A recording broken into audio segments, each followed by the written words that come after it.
প্রিয় শিক্ষার্থীবৃন্দ, আশা করি তোমরা ভালো আছো। আল্লাহ তাআলার রহমতে আমিও ভালো আছি। আজকে সর্বপ্রথম তোমাদেরকে জানাচ্ছি আজকের ভিডিও ক্লাসে স্বাগতম।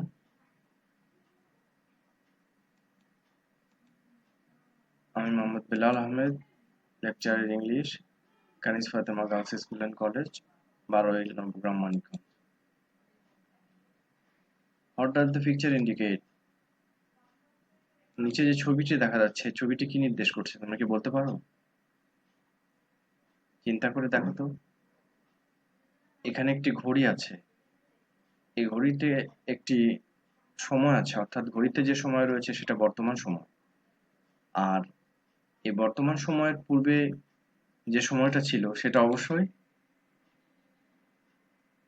অর্থাৎ ঘড়ির সময়টা হচ্ছে প্রেজেন্ট, এবং ঘড়ির পূর্বে যে সময়টা ছিল সেটা পাস্ট, অতীত, এবং পরবর্তীতে যে সময় আসবে সেটা হচ্ছে ভবিষ্যৎ। আর এই যে সময়, এই সময়টা সবসময় টেন্সের সাথে রিলেটেড। সুতরাং আমরা এখানে তিনটি কাল পেয়েছি, অর্থাৎ ঘড়িতে যে সময় আছে সেটা বর্তমান কাল, এবং ঘড়ির পূর্বে যে সময়টা ছিল সেটা অতীতকাল, আর যেটা পরবর্তীতে যে সময়টা আসবে সেটা ভবিষ্যৎকাল। আজকে আমরা যে টপিক নিয়ে আলোচনা করব সেটা হচ্ছে টেন্স। তোমাদের ইংলিশ গ্রামার, অর্থাৎ ইংলিশ সেকেন্ড পার্টের গ্রামার অংশ থেকে, ইউনিট 2 টেন্স অংশ থেকে আমি আলোচনা করব present indefinite tense, past indefinite tense এবং ফিউচার ইনডিফিনাইট টেন্স। তো চলো দেখা যাক আমরা আলোচনা করতে পারি লার্নিং আউটকামস।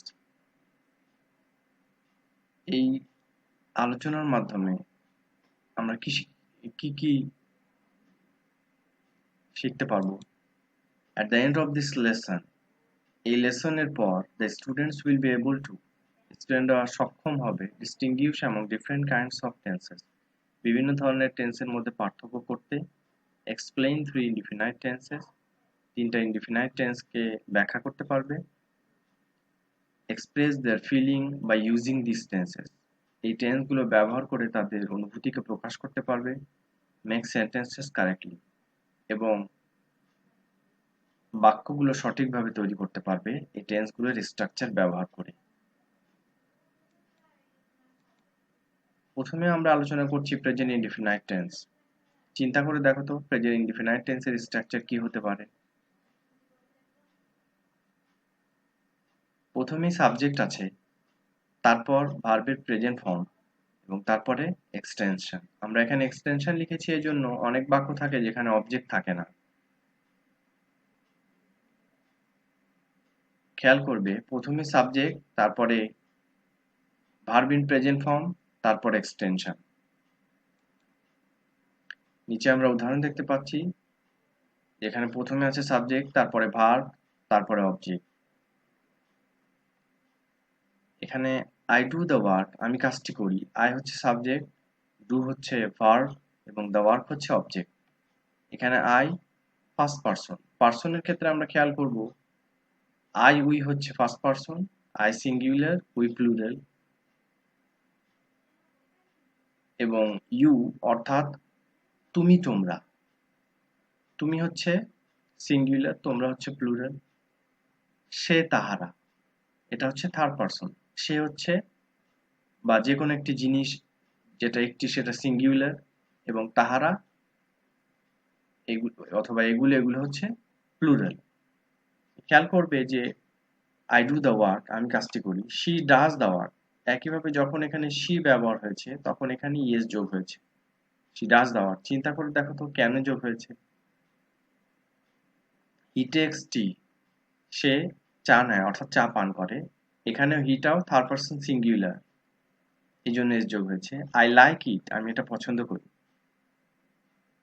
তাহলে I subject, like verb, it object হিসেবে ব্যবহৃত হয়েছে। তাহলে বলতে পারো এখানে কেন এস হয় নাই, এটা ফার্স্ট পারসন। নিচে নোট খেয়াল করো, if subject is third person singular number অর্থাৎ সাবজেক্ট যখন থার্ড পারসন সিঙ্গুলার নাম্বার হয়, এখন প্রশ্ন হতে পারে যে সাবজেক্ট অর্থাৎ থার্ড পারসন সিঙ্গুলার নাম্বার কি? খেয়াল করো, হি অর্থাৎ পুরুষের ক্ষেত্রে আমরা ব্যবহার করি, শি আমরা নারীদের ক্ষেত্রে ব্যবহার করি, ইট যে কোনো বস্তুর ক্ষেত্রে ব্যবহার করি। এগুলো হচ্ছে একটি। রহিম যে কোনো একজন ব্যক্তি, করিম যে কোনো একজন ব্যক্তি, পেন যে কোনো একটি বস্তু। এগুলো যে কোনো প্রত্যেকটি হচ্ছে সিঙ্গুলার অর্থাৎ থার্ড পারসন সিঙ্গুলার হিসেবে ব্যবহৃত হয়, etcetera. We will use S or yes after verb, অর্থাৎ সাবজেক্ট যদি থার্ড পারসন সিঙ্গুলার নাম্বার হয় তাহলে ভার্বের শেষে আমরা এস বা ইয়েস যোগ করব।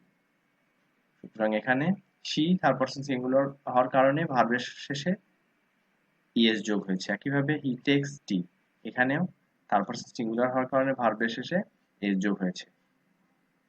খেয়াল করবে যে যখন ভার্বের শেষে ই আছে তখন শুধু এস যোগ হয়েছে। সুতরাং আমরা জানতে পারলাম প্রেজেন্ট ইনডিফিনাইট টেন্সে সাবজেক্ট যখন থার্ড পারসন সিঙ্গুলার নাম্বারে থাকে তখন ভার্বের সাথে এস বা ইএস যোগ করতে হবে।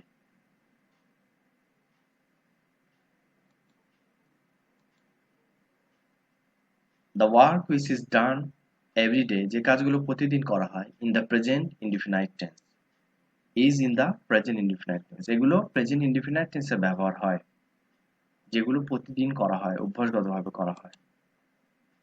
I wake up every day 8 o'clock, আমি 8টায় সকালে প্রতিদিন 8টায় উঠি, অর্থাৎ প্রতিদিন ওঠা হয়, এই জন্য এটা অভ্যাসগতভাবে রুটিন মাফিকভাবে ওঠা হয়, এই জন্য আমরা কি করি, এটাকে প্রেজেন্ট ইনডিফিনিট টেন্সে ব্যবহার করি। একইভাবে এই চিত্রে কি দেখা যাচ্ছে তোমরা বলতে পারো? চিন্তা করে দেখো তো শিক্ষার্থীরা। এখানে কয়েকজন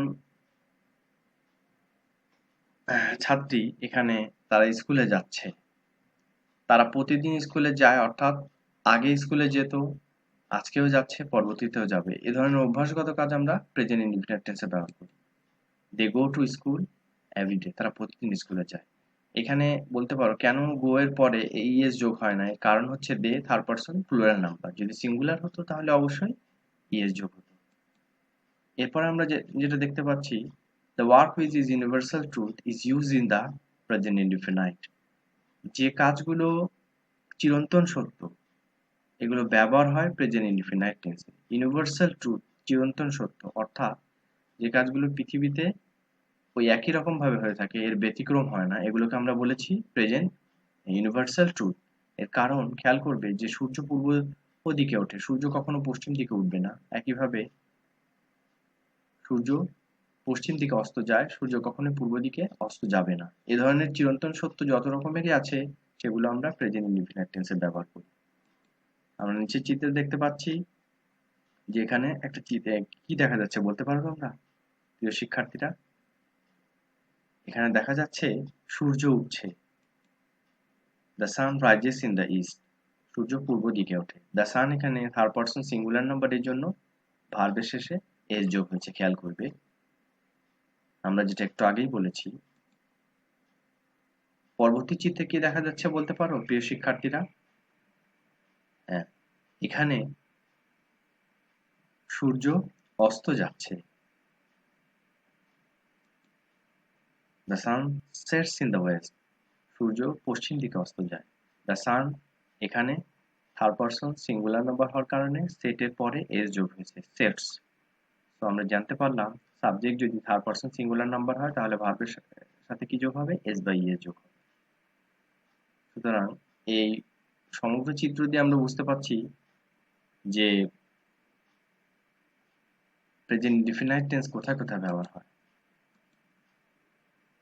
সাম adverbs follow present indefinite tense, কিছু অ্যাডভার্ব আছে যেগুলো প্রেজেন্ট ইনডিফিনাইট টেন্সকে অনুসরণ করে। নিচে যে অ্যাডভার্বগুলো দেওয়া হলো দেখো, অলওয়েজ সর্বদা, অফেন প্রায়ই, সামটাইম মাঝে মাঝে, এভার চিরদিন, নেভার কখনোই না, জেনারেলি সাধারণত, ইউজুয়ালি সাধারণত, হার্ডলি খুবই কম। হার্ডলি মানে কঠোরভাবে না, হার্ডলি মানে খুবই কম, মনে রাখবে এটা। এভরিডে প্রতিদিন, ডেইলি দৈনিক, অর্থাৎ এই প্রত্যেকটি ওয়ার্ডের মধ্যে দেখবে সেন্স আছে যে কাজগুলো সর্বদা করা হচ্ছে, প্রায় করা হচ্ছে, মাঝে মাঝে করা হচ্ছে, চিরদিন করা হয়, সাধারণত করা হয় এভাবে, অর্থাৎ এই ওয়ার্ডগুলোই কি করছে, একটা প্রেজেন্ট ইনডিফিনাইট টেন্সের সেন্স দিচ্ছে। এই জন্য এই ধরনের ওয়ার্ড যখনই কোনো সেন্টেন্সে থাকবে তখন আমরা ওটা দেখে বুঝবো যে এটা প্রেজেন্ট ইনডিফিনিট টেন্সের ব্যবহার হবে। ঠিক আছে, নিচে উদাহরণগুলো দেখবে। আই অলওয়েজ কাম হিয়ার, আমি সর্বদাই এখানে আসি। এখানে কামস কেন হলো না প্রশ্ন করতে পারো। এখানে সাবজেক্ট কি আছে, ফার্স্ট পারসন আছে। হি নেভার টেলস এ লাই, সে কখনো মিথ্যা কথা বলে না। Third person singular number he, এই জন্য এখানে টেলের পরে এস যোগ হয়েছে, টেলস লাই, সে কখনোই মিথ্যা কথা বলে না। তাহলে নেভার এখানে অ্যাডভার্ব হিসেবে ব্যবহৃত হয়েছে। আই হার্ডলি টেক টি, আমি খুব কমই জানি, জানি না বললেই চলে। এরপর আমরা চলে এসেছি পাস্ট ইনডিফিনাইট টেন্সে। Subject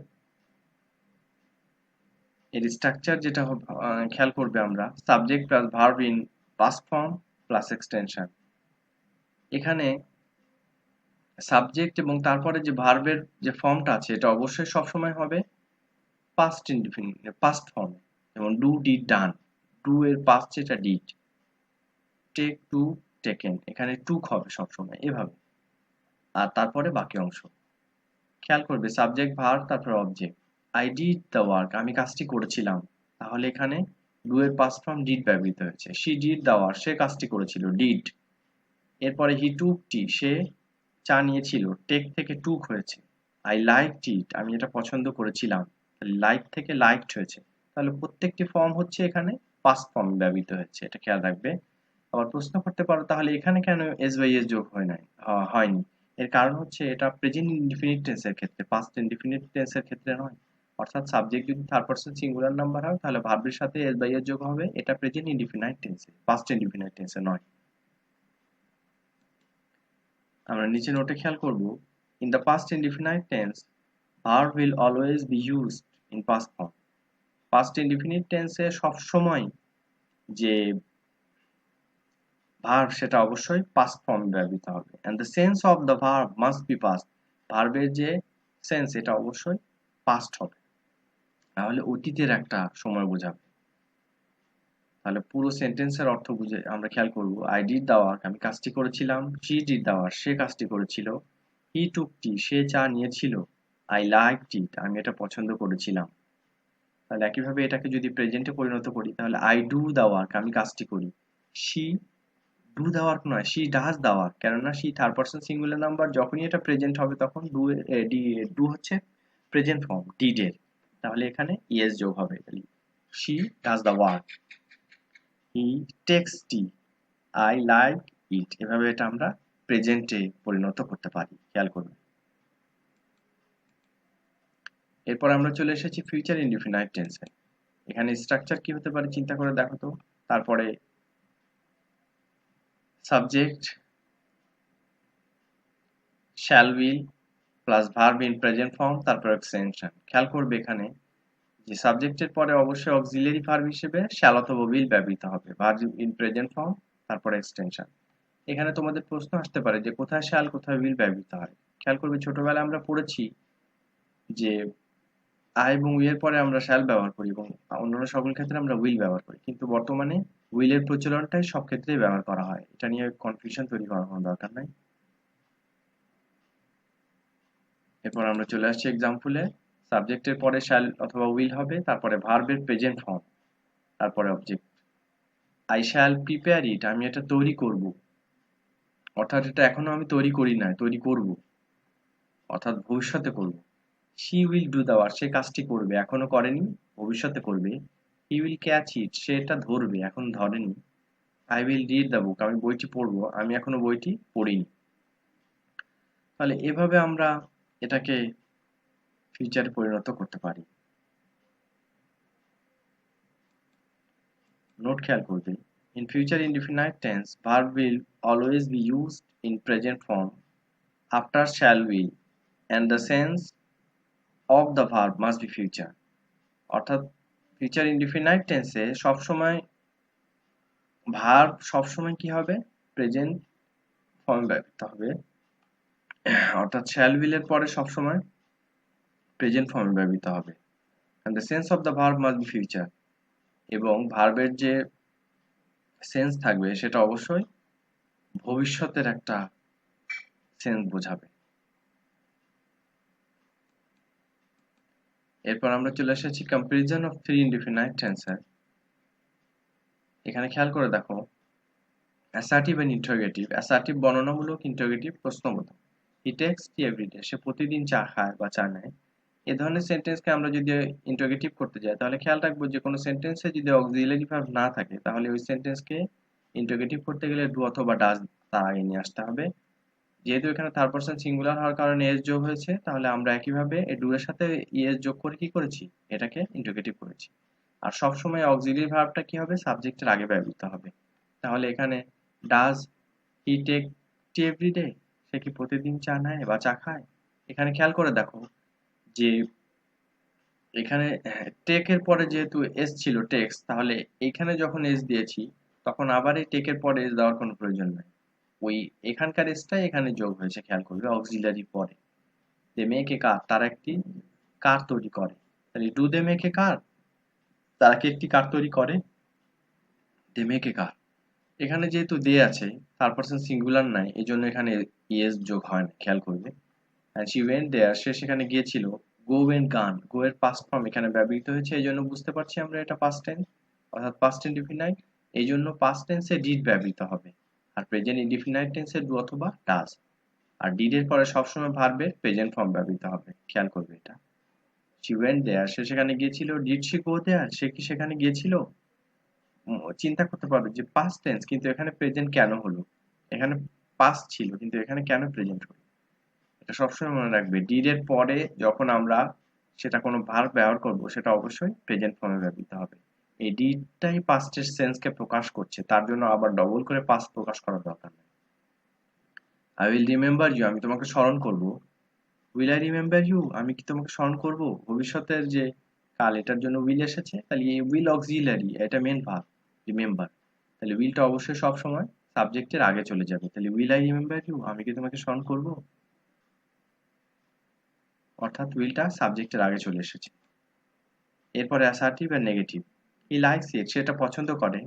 he does not like it, অর্থাৎ যদি থার্ড পারসন সিঙ্গুলার থাকে তাহলে আমরা তার জন্য ডাজ নট ব্যবহার করব, আর যদি পাস্ট থাকে তাহলে তার জন্য ডিড নট ব্যবহার করব। তাহলে একইভাবে দের এট রাইস, তারা ভাত খেয়েছিল। They did not eat rice, তারা ভাত খায়নি। দেখো ডিড এর পরেও ভার্বের প্রেজেন্ট ফর্ম ব্যবহৃত হয়েছে, এরটা এখানে ইটে পরিণত হয়েছে, অর্থাৎ ডিড নট অথবা ডিড এরপরে ভার্বের অবশ্যই সবসময় present form. she gets it, সেটা পায়। she does not get it, she third person singular হওয়ার কারণে কি হয়েছে, ডু এর পরে ইয়ে যোগ হয়েছে, does not।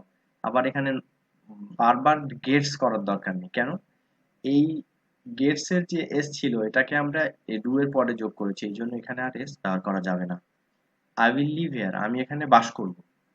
তাহলে এখানে উইলটা অক্সিলারি এবং লিভ মেন ভার্ব, তাহলে অবশ্যই অক্সিলারিটা আছে। আমরা আই উইল লিভ হিয়ার, এটা যেহেতু আমরা নেগেটিভ করছি, I will not live here, আমি এখানে বাস করব না। I will not live here, আমি এখানে বাস করব না, তাহলে উইল নট।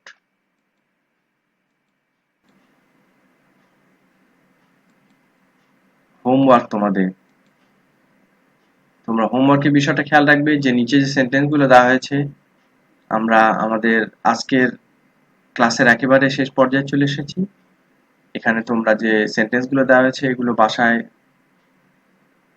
পরিবর্তন করার চেষ্টা করবে, যেভাবে ইনস্ট্রাকশন দেওয়া আছে ব্র্যাকেটে ঠিক একইভাবে সেন্টেন্সগুলো পরিবর্তন করবে।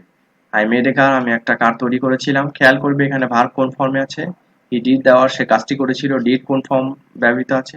শি টেক্স কি, সে জানায়, এই টেক কোন ফর্মে আছে। আই উইল গো দেয়ার, এখানে উইল গো এটা কোন ফর্মে আছে। দে লিভ ইন মানিকগঞ্জ, তারা মানিকগঞ্জে বাস করে, কোন ফর্মে আছে, এগুলো খেয়াল করবে, করে তোমরা পরিবর্তন করবে।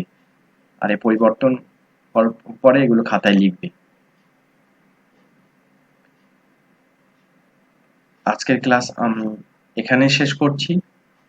সবাই ভালো থাকবে, সুস্থ থাকবে এবং তোমাদের সর্বাঙ্গীন মঙ্গল কামনা করছি।